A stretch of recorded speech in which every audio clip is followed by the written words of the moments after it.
Welcome to 30 Minutes of Wisdom, Rising in Consciousness and Mindfulness. I'm Veronica Carrera, the creator and producer of the show. 30 Minutes of Wisdom is about rising in consciousness and connecting to our authentic self. Now, today, we have such a powerful discussion.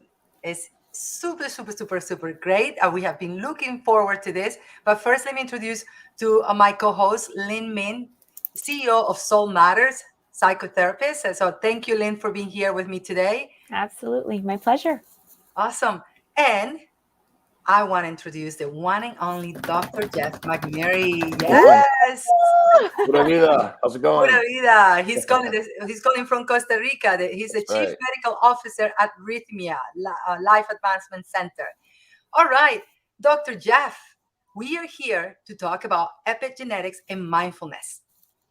Why don't we go ahead and start with that? Explain to us epigenetics. This is not necessarily a common term for everybody. Correct. And when I was at UCLA studying all my sciences, I took a genetics class and I thought, this will be a fun, easy class to fill in for the biochemistry that I was doing at the time. And was I wrong. That class was brutally complicated. It was probably the hardest class in science I've ever had. So learning about epigenetics in more modern terms in the last, let's say, couple years, I've been looking into it. It's a very interesting concept. It's the ability to change the way that we code proteins off of our DNA strand. So why would this be important, for example? So let's say that my DNA is coding for a mutated gene that leads to a cancer, for example. Well, it would be great if I could stop that coding from happening.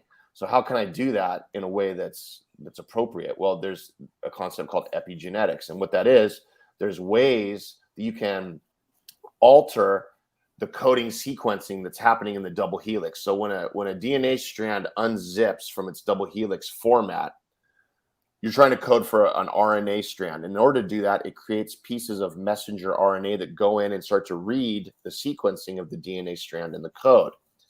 And if I have a gene sequence that is problematic for me, I've inherited it, or it was something that just was unique to me, I was born with it, and I want to stop that from happening, what happens is a methyl group, which is a stop, it's like a code that says stop, gets attached to the DNA strand in that sequencing of that problematic gene.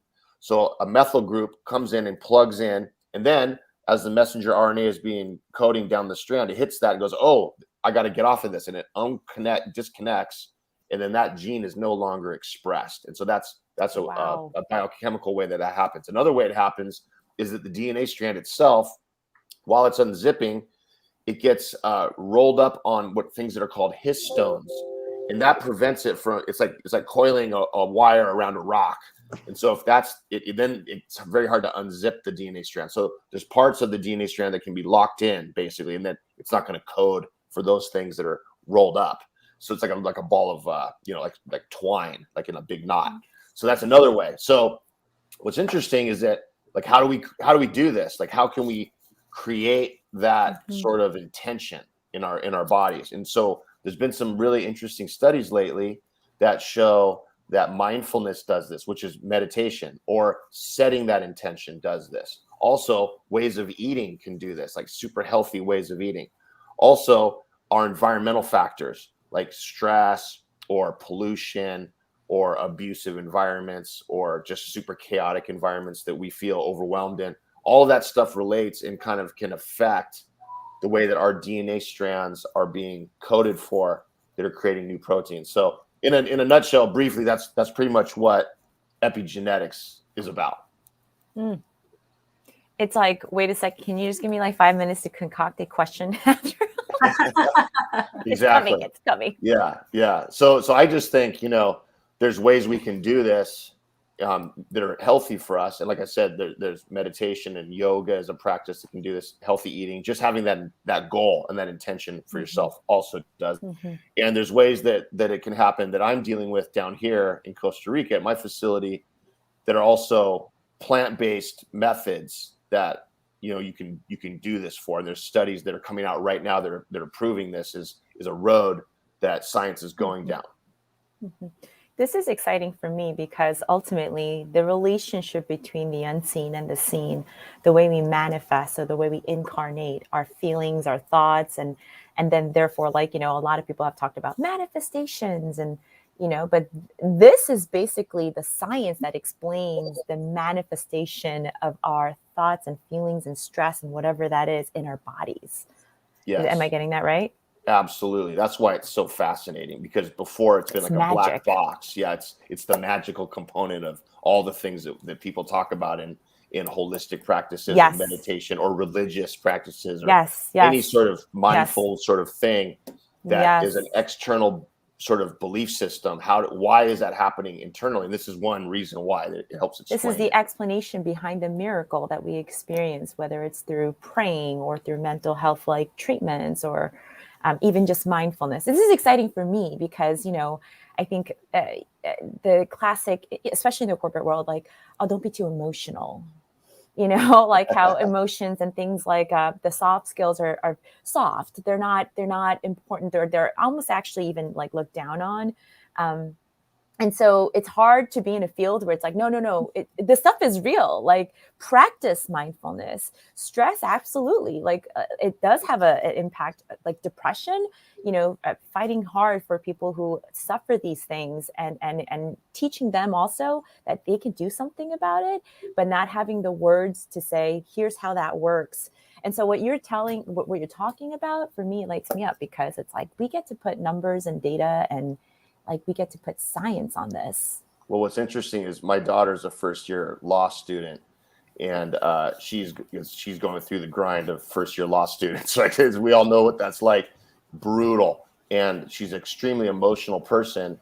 She's kind of more like me, I guess, than she inherited that part from me. And I chose a field where emotion thrives, but, you know, as a doctorate level psychology person, but she's in a field currently where the emotions are being pushed away and blocked, and she's struggling, not with the material, but just with the process. And so what I've been working with her on, and I think this is relevant for anybody in a field of corporate, any sort of corporate environment, you know, letting that emotional side come through in a way that can create better outcomes, and can also lead to success when it's tapped into.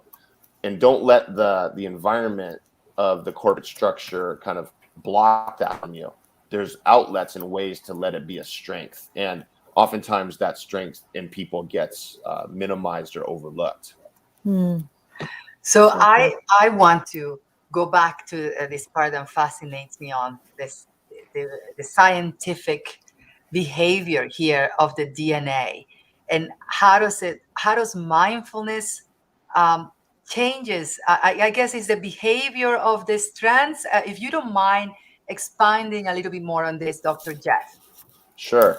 So, you know, more than mindfulness, right? Maybe let's talk about all the different things of how different practices affect the DNA, the behavior, or what you call it, the messenger RNA coding, correct?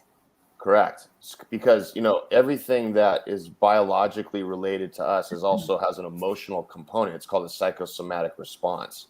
And so if I'm really stressed out in my life, my physical pH balance is going to be a little more probably acidic. And so there's all these different biological responses to emotional states. If I'm depressed, I'm usually in a loop and I'm ruminating on things, and my brain is contributing to that in a biochemical way. There's a part of the brain called the default mode network. These are various regions of the brain that contribute to our self-perceptions and our beliefs of who we are. And if I'm depressed, I'm likely in a loop of negativity, and I'm thinking I don't deserve, you know, success, or I'm a bad person, or I'm not smart enough, and I'm just thinking this all the time. And it starts to manifest for me and leads to this. So how do you get out of those kinds of loops? Like, how do you get the DNA to respond, you know, and the coding of the DNA to kind of shift? Well, there's lots of different ways to do that, like we talked about, but I'm looking primarily into plant-based methods currently in my practice on how to kind of interact with our bodies in a way that's super healthy and actually groundbreaking. You know, that's something that we're doing down here in Costa Rica. Ooh. Ooh. Can you tell us more about it? Sure. So There's a lot of plants in the world that have most all plants have what are called alkaloids, which are active ingredients, and they're things that there's thousands of them in nature. And I'm working with a plant that has 3 really important alkaloids that are called beta carbolines, and those are harmine, harmaline, and tetrahydroharmine. And those are 3. They're in the class of monoamine oxidase inhibitors, which allow them to allow active ingredients that are also involved in the plants to be absorbed into the body. So what ends up happening with these alkaloids when they're ingested in like a drink, or usually it's a tea, you get ingested these beta carbolines. What happens is it slows down temporarily the default mode network. It kind of quiets it, is the way I like to explain it. And then the person is able to get out of this rumination loop of negativity, and they start to think and feel different things through visualization, an emotional memory, and that recollection of the past all sort of surfaces. And then they have the opportunity, if that's their intention, to get out of this negative loop of like, I'm not a good person, or I'm not smart enough, I don't deserve happiness. Instead, they can see that that's silly, basically, and they can start to see positive traits that they have and things that are productive that they can do. And then once the mechanism of these beta carbolines fade, then the person comes out of it and they're back to the default mode network working actively. And now they're no longer in that negative loop. They've spun themselves out of it. It's like turning the dial down on the speed to get out, and then it goes back up, but now you have new perception. So that's being studied right now, and it's really interesting. It's extremely exciting for what I'm doing. Yeah. So I have a question, and I think a lot of people might help. Just what is the difference chemically? What's going on in the body when we take psychotropic meds versus plant medicine, and why is that like you said, healthy? It's an actual healthy way of treating. Yeah. Well, all pharmaceuticals, including all the psychotropics, have a plant-based origin, and all the things like the Earth is a beautiful, amazing science lab, and so there's everything that we need as people and animals grows on the planet. And so there's all kinds of remedies and medicinal things and curable stuff that grows and is available for us to use. It's just a matter of like finding out what it is. So all pharmaceuticals eventually started with a plant-based substance. Now this plant has lots of alkaloids in it, but maybe the one of interest is like 1 or 2 of them. So I know a lot of plants. There's one particular plant that I know has 13 alkaloids that are like really powerful. But for opiate addiction, it's good to take one of those alkaloids out and isolate it and use it in a scientific sort of laboratory way or a clinical way. And again, that's cool. It's helpful, but without the full plant, sometimes you lose what I like to call the spirit or the flavor of the plant, and you're losing the other parts of the plant that are supportive to that one particular alkaloid. So, it's really interesting stuff. I mean, there's lots of kind of more holistic medical doctors that look at this kind of thing, but they're often, not boosted up in the way they're believing, because it challenges a lot of the structural things of healthcare. Kind of look at a full big picture as opposed to one isolated alkaloid.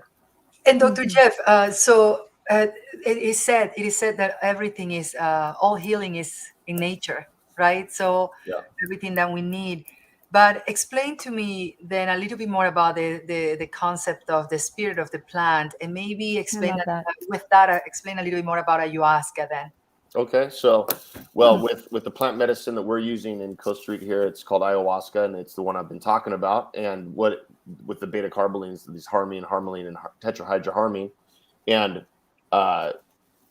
our sort of, I guess, scientific knowledge about ayahuasca is limited, because it's a Schedule I substance that we can't even study in most of the world. So it's limited to what we can actually know about it currently in a modern time. However, like I mentioned, there's a lot of studies going on right now that are kind of trying to look at it more. However, in a shamanic sense, in a curandero sort of indigenous plant-based culture, which is what we're looking at in Central America and parts of South America, mostly Brazil, Colombia, Venezuela, Costa Rica, of course, those kind of countries, Peru, absolutely Peru. The the indigenous populations, a lot of them in the Amazon region, have known about these things for 5,000 plus years. And so what's going on is that they're respecting and honoring the plant itself as a living entity that has consciousness. And so does it have the same consciousness that we do as I guess, humans on the earth? I don't know. Maybe not. I mean, it's different because it's a plant. So, but there's a respect given to these plants, and it's used and honored in a way that allows its full potential to come through. So while a shaman or a curandero in Latin America, is aware that there's a spiritual side to the administration of these plants, science has yet to get on board with like exactly what that means, because it's really hard to measure that. It's based on qualitative data that is experiential, that people have. So what we try to look at, like we're a bridge between, Rhythmia is a bridge between that indigenous world and the scientific model. We're trying to look at like what's the outcome data, like what are people that come through this program saying about their life. And we have these incredible statistics that show that almost 100% of the people that come through here get their intentions met. And then when we study and follow up with them 6 months later, 92% of them they're still in the good space. So it's actually really groundbreaking that there's substances out there that can not only help people but can cure things, and not require them to constantly be taking antidepressant medication their whole life, and not necessarily being in therapy every week for 10, 20, 30 years, unless of course they like the support, which is always cool. But trauma therapy in particular is difficult. It takes a long time to build rapport with clinicians. We've talked about that on this podcast before. So there's a lot of quick things that the spirit of the plant can help with through awareness and your self-experiences, but also medically and scientifically what's going on with the beta-carbolines, alkaloids, and all the harming related chemicals, which is super cool. Wow. I love when you talked about that Rhythmia creates the bridge between ancient wisdom and science. Yes. I know, Lynn, that both of us have had the fortune of spending time at Rhythmia and having some powerful experiences there. I don't know what do you feel like? What was your experience there at Rhythmia? My experience? Are you talking to me? Yes, absolutely. Okay. I did, as I'm listening to Dr. Jeff just kind of talk about the scientific ways that this all works, it makes sense to me, because my big whoa thing from Rhythmia was it helped me grieve in a way that I've never, ever been able to grieve before. So I think something like I was interested in it because they call it the God, the gateway drug to God. Like the God molecule, right? Yes.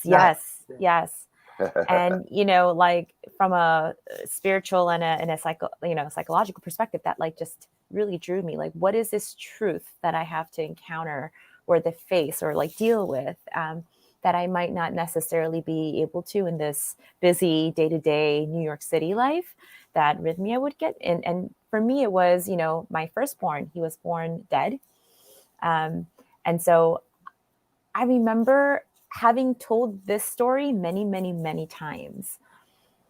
But the way that it came up for me in Rhythmia, like my whole like existence, like grieved it.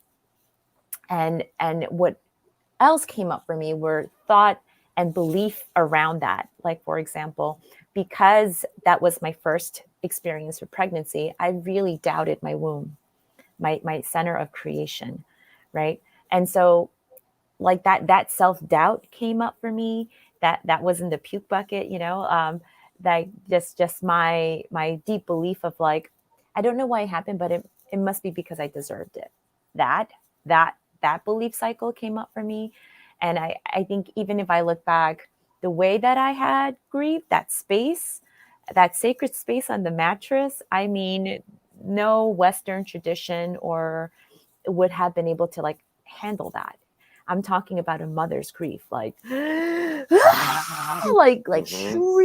Yeah. The most painful grief that someone can experience in life. Yeah, and just like your whole body is shaking. And I still, to this day, it's been about a year now. It's just about a year.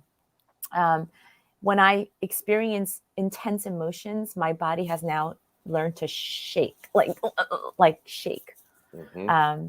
And Just now allow yourself to feel the emotion. Yeah. So sometimes we repress them.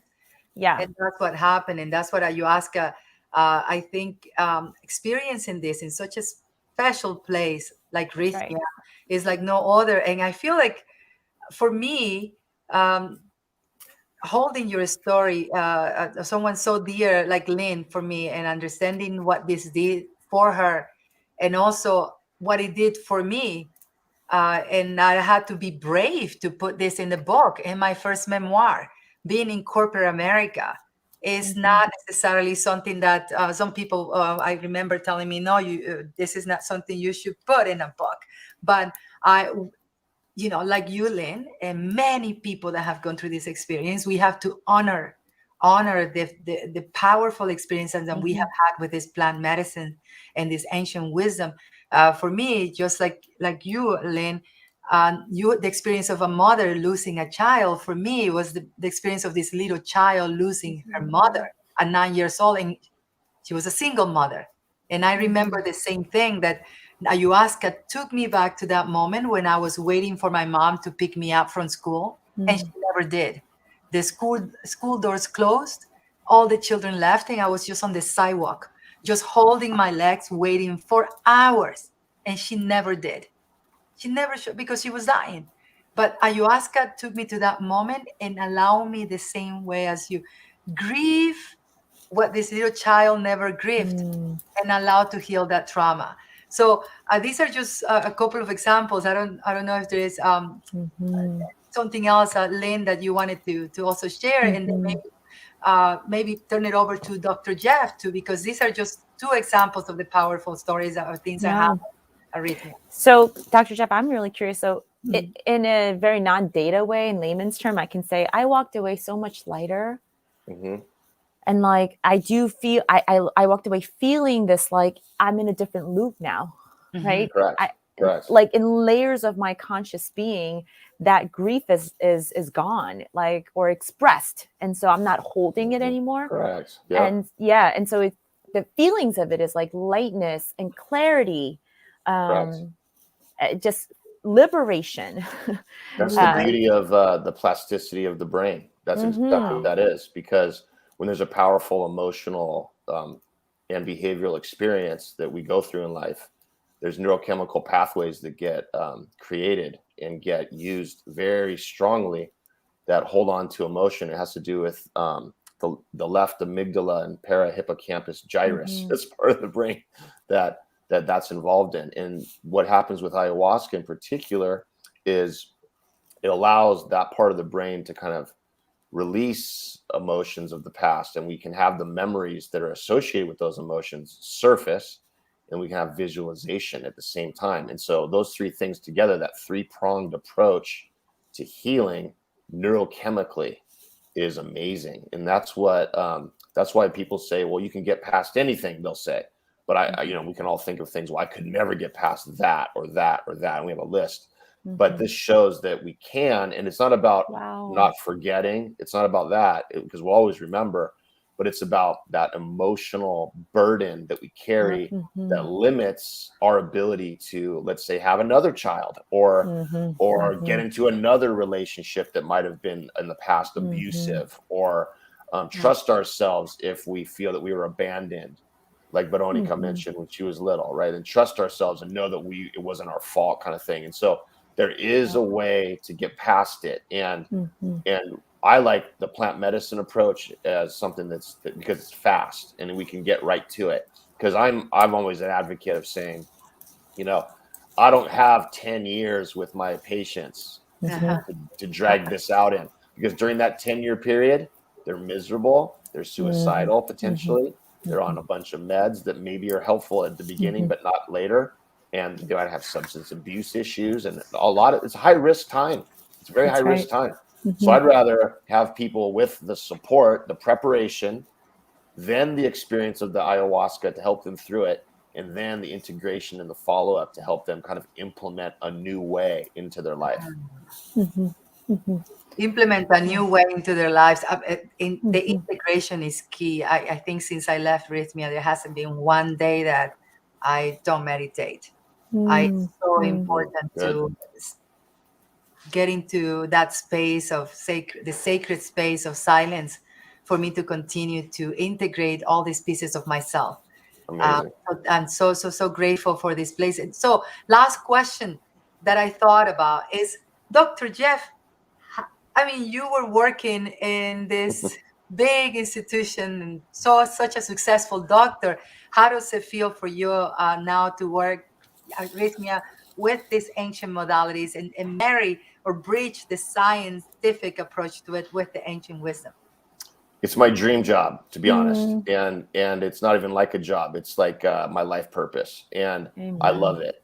And when I was in the Wow. traditional Western model, I knew the whole time, not consciously about why, but I knew the whole time that there was something lacking. Mhm. It's, again, the Western model is amazing for a lot of things, but when there's certain issues, again, things that I was dealing with my patients, which is trauma, addiction, and acute psychiatric behavior, those things often do not get fixed in the Western model very well. Now they can, but it's kind of hard and it's very Yeah. expensive and etc. So what I love about Mhm. what we're doing and what I'm helping manage here is an actual healing process. And it's, people are so used to, well, if I'm damaged the rest of my life, and I have to always Mm. be, in survival mode. It's not the case.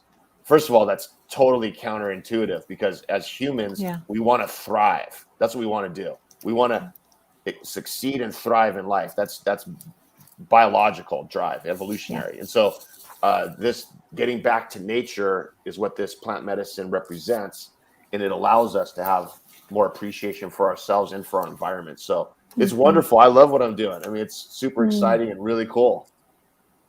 I know you said that was the last question, but I have one last question. Of course, Lynn. Just because, as somebody who helps people in the model that takes longer, can you give us some practical ways to mimic what the plant medicine does? I know breath work helps. I know meditation helps. I'm sure there's things about diet that we can change, because this is all just a chemical reaction here, right? Yeah. So if you can speak to us about that. I love when clinical psychologists or marriage and family therapists or anybody that has like already a licensed degree, I love when they get trained also in hypnotherapy. Because there's a big difference between hypnotism or a hypnotist and then a hypnotherapist. Very big difference. That's right. Hypnotist is something you'd see at the circus or on Hollywood Boulevard, where I grew up near there, right? Like a hypnotist. That's not what I'm talking about, right? I'm talking about somebody that uses all of the things you just mentioned, which is breath work, mindfulness, therapeutic approach, and meditation in a way to access these repressed memories in the amygdala. That's very key. I find that when I have therapists I've worked with in the past, and I refer a lot of people to therapists that have hypnotherapy background, very powerful, very cool. So I would highly recommend that as a tool in anyone's practice, that, or if you're a patient, a potential patient or person seeking therapy, look for a therapist that has that training. It's very, very helpful. That's right. This is so good. Thank you. No, Also, one last thing, and I know, Lynn, you already think this way. Meds are good for those that need it. Yep. But we have to follow the clinical recommendation on meds, which are, for example, SSRIs, 18 months. That's how long people should be on SSRIs, which are antidepressant medication. And that is not what happens. That's right. That's right. So I like to read the clinical recommendations for meds and try as best I can to stick to it.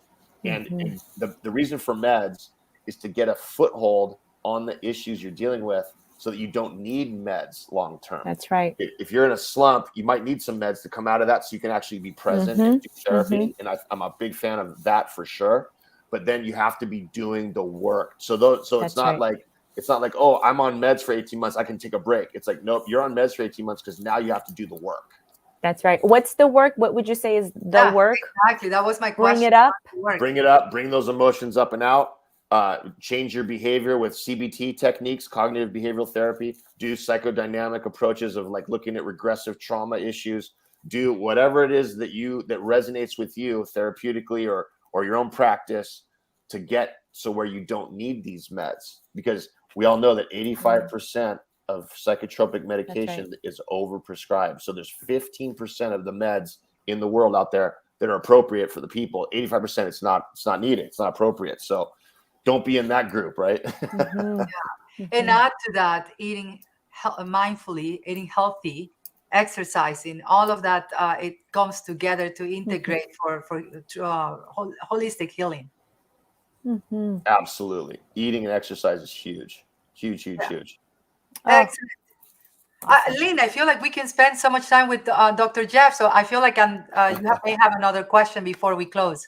No, I'm going to save this one for like next session, because I mean, I think this really deserves a huge, a lot more time. We have to have, a few more sessions about this. This is a powerful discussion, such an important discussion. This is our first one on epigenetics, mindfulness, plant medicine. And I think we need to continue to open this to the audience. So thank you so much, Dr. Jeff. I am so honored to know you.